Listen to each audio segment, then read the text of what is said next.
Score, Team 1, France, Team 1, score 1, 1, score 1, Team 2, Belgium, Team 2, score 2, 0, score 2, score, by Joe Callahan. He'll probably say they were here.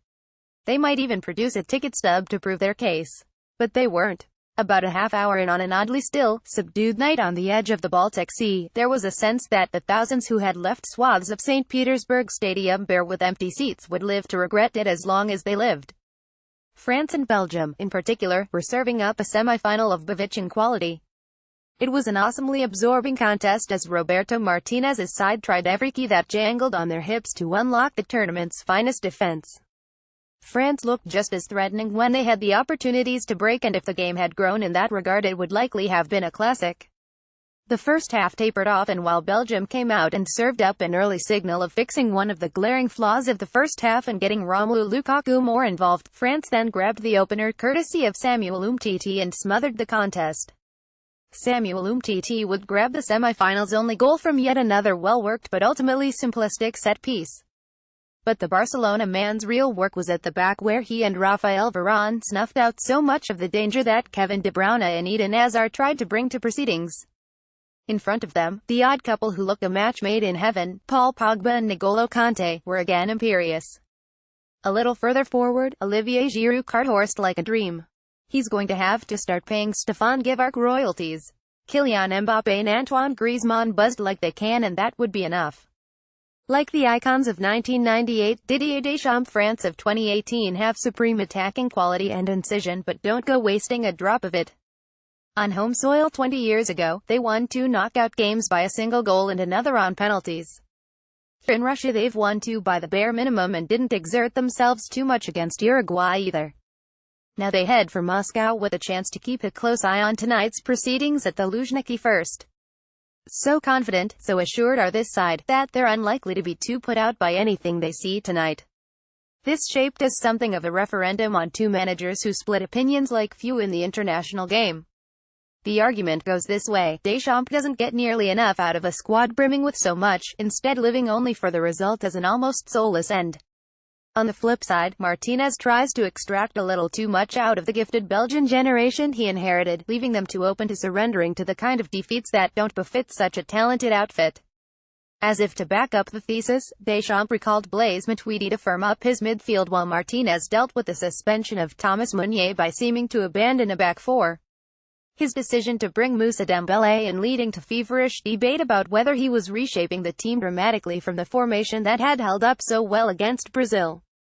Turned out he would largely stick to that same game plan, Nasser Chadli slotting in on the right side of a back four when Belgium had to defend but free to bomb forward when they were in possession.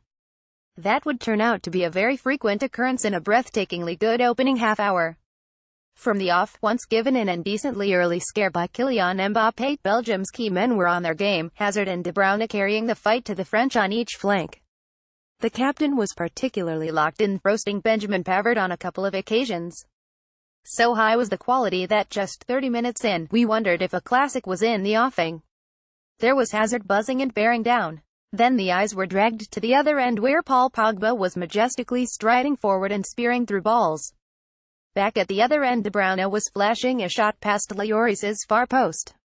But France would break again, and the excellent Matuidi would try to lay one on a plate for Olivier Giroud.